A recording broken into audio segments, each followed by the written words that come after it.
Hello friends, welcome back to my YouTube channel Deep NEET academy. तो आज हम assertion and reason वाले questions लेकर आए हैं। इन क्वेश्चंस में अक्सर क्या होता है, करने में सॉल्व करने में बहुत ज़्यादा प्रॉब्लम्स होती है। तो चलिए आज हम इनकी प्रॉब्लम्स को सॉल्व करते हैं। चलिए वीडियो स्टार्ट करते हैं। इससे पहले अगर आप चैनल पर नए हैं तो सेशन को एंड तक देखिए, वीडियो को लाइक कीजिए एंड चैनल पर कॉमेंट कीजिए और सब्सक्राइब करना ना भूलिए। चलिए स्टार्ट करते हैं। तो हम इनके ऑप्शन आपको स्टार्टिंग में दे रखे हैं। ऑप्शन नंबर आपका ए है, आपका असर्शन और रीज़न दोनों सही है तथा ये रीज़न और असर्शन रीज़न की जो है वो व्याख्या कर रहा है। ठीक है। और सेकंड जो ऑप्शन रहेगा आपका वो है कि असर्शन और रीज़न दोनों सही है, लेकिन जो है ना असर्शन जो रीज़न है वो असर्शन की व्याख्या नहीं कर रहा है। ठीक है। और सी जो आपका ऑप्शन रहने वाला है वो है असर्शन सही है बट रीज़न उसका गलत है। और डी ऑप्शन जो रहेगा वो है असर्शन गलत है लेकिन रीज़न सही है। चलिए स्टार्ट करते हैं। फर्स्ट क्वेश्चन है आपका, मियोसिस में आनुवंशिक विविधता उत्पन्न होती है। ठीक है। इसका जो रीज़न दिया गया है वो क्या है, प्रोफेज फर्स्ट में क्रॉसिंग ओवर होता है। ठीक है। तो मियोसिस में क्या होती है, आनुवंशिक विविधता होती है। क्यों होती है? क्योंकि प्रोफेज वन में क्या होता है, क्रॉसिंग ओवर होता है। तो ये असर्शन सही है। ठीक है, असर्शन सही है बिल्कुल, क्योंकि मियोसिस में क्या होता है, आनुवंशिक विविधताएं उत्पन्न होती हैं। ठीक है। और जो रीज़न कह रहा है कि ये प्रोफेज वन में क्रॉसिंग ओवर से होता है, तो ये रीज़न क्या कह रहा है कि जो आनुवंशिक विविधता होती है वो प्रोफेज वन में क्रॉसिंग ओवर के कारण होती है। तो ये रीज़न भी सही है और ये असर्शन की क्या कर रहा है, व्याख्या भी कर रहा है। तो इसका ऑप्शन क्या होगा, ए। ठीक है। क्वेश्चन नंबर सेकंड देखते हैं। एकल संकरण में जो आपका फिनोटाइप 2 होता है, पीढ़ी का अनुपात 3:1 होता है। तो फर्स्ट आपका असर्शन क्या कह रहा है कि एकल संकरण में F2 पीढ़ी का जो अनुपात होता है वो कितना होता है, 3:1 होता है। और रीज़न क्या कह रहा है कि F1 पीढ़ी के युग्मक समान होते हैं। ठीक है। तो यहाँ पे क्या हो रहा है कि ये असर्शन तो सही है। ठीक है। एकल संकरण में F2 पीढ़ी का जो अनुपात होता है वो 3:1 ही होता है। ठीक है। लेकिन F1 पीढ़ी के जो युग्मक होते हैं वो समान नहीं होते। तो इसका क्या है, रीज़न जो है वो गलत है। ठीक है। तो व्याख्या तो ये करेगा ही नहीं। ठीक है। नेक्स्ट क्वेश्चन देखते हैं कि थर्ड क्वेश्चन देखते हैं हम, सह प्रभाविता में दोनों एलील पूर्ण रूप से व्यक्त होते हैं। ठीक है। तो असर्शन कह रहा है कि सह प्रभाविता जो होता है उसमें दोनों एलील पूर्ण रूप से व्यक्त होते हैं। बिल्कुल होते हैं, सह प्रभाविता यानी साथ साथ प्रभावित होना। तो जो आपका असर्शन है वो सही है। और रीज़न क्या कहता है, मानव में एबी रक्त समूह सह प्रभाविता का उदाहरण है। तो ये बिल्कुल सही कह रहा है कि सह प्रभाविता का जो उदाहरण होता है वो क्या होता है, एबी रक्त समूह होता है। तो ये असर्शन भी सही है, रीज़न भी सही है और ये इसकी व्याख्या भी करता है। ठीक है। क्वेश्चन नंबर 4 देखते हैं। टेस्ट क्रॉस के से जीनोटाइप का पता लगाया जाता है। तो आपका जो असर्शन है वो सही है कि जो टेस्ट क्रॉस होता है उससे हम जीनोटाइप का पता लगा सकते हैं। ठीक है। लेकिन आपका रीज़न क्या कह रहा है कि रीज़न कह रहा है कि टेस्ट क्रॉस में संकरण कैसा होता है, होमोजाइगस रिसेसिव से कराया जाता है। तो ये क्या कह रहा है कि टेस्ट क्रॉस का जीनोटाइप पता लगाया जाता है टेस्ट क्रॉस के द्वारा।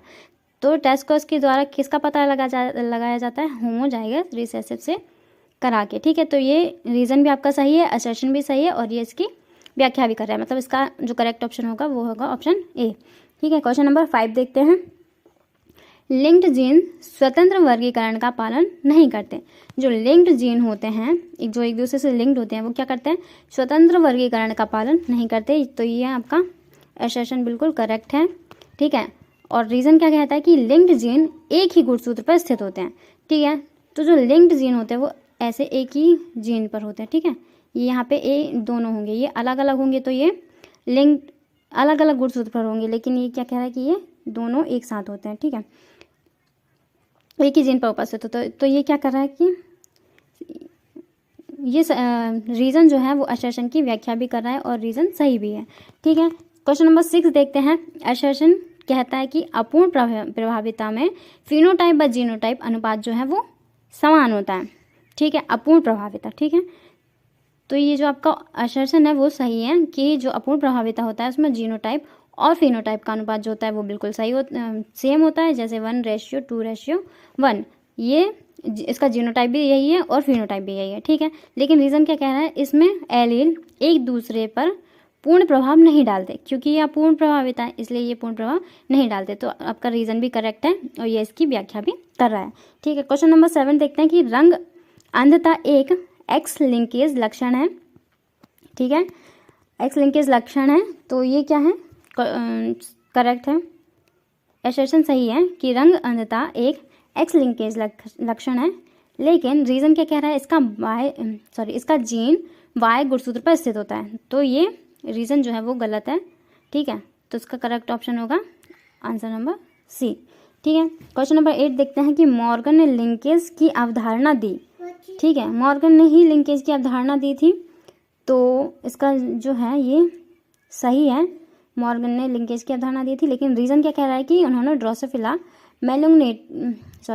मेलेग्नोगैस्टर का प्रयोग किया था, तो ये भी आपका सही है। लेकिन जो असर्शन है जो रीज़न है वो असर्शन की व्याख्या नहीं करता, तो इसका करेक्ट ऑप्शन क्या हो जाएगा, ऑप्शन नंबर बी कि असर्शन भी सही है, रीज़न भी सही है, लेकिन ये एक दूसरे की व्याख्या नहीं करते। क्वेश्चन नंबर 9 देखते हैं कि मानव में पुरुष हेट्रोजाइगोमेटिक होते हैं। ठीक है, तो ये सही है। जो मानव में पुरुष जो होते हैं वो कैसे होते हैं, हेट्रोजाइगोमेटिक होते हैं। क्यों? क्योंकि इनमें एक एक्स गुणसूत्र होता है और एक वाई होता है। ठीक है, पुरुष में 2 प्रकार की युग्मक एक्स या वाई होते हैं, तो ये वाला आपका रीज़न भी सही है।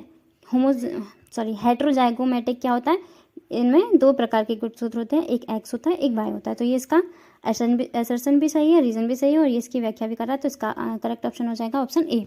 ठीक है, असर्शन आपका है क्रॉसिंग ओवर से काइज़मेटा बनता है, तो ये सही है। क्रॉसिंग ओवर के दौरान एक एक्स संरचना बनती है, जैसे हम क्या कहते हैं, काइज़मेटा कहते हैं। ठीक है, रीज़न क्या कह रहा है कि काइज़मेटा डिप्लोटिन अवस्था में दिखाई देता है, तो ये भी बिल्कुल सही है।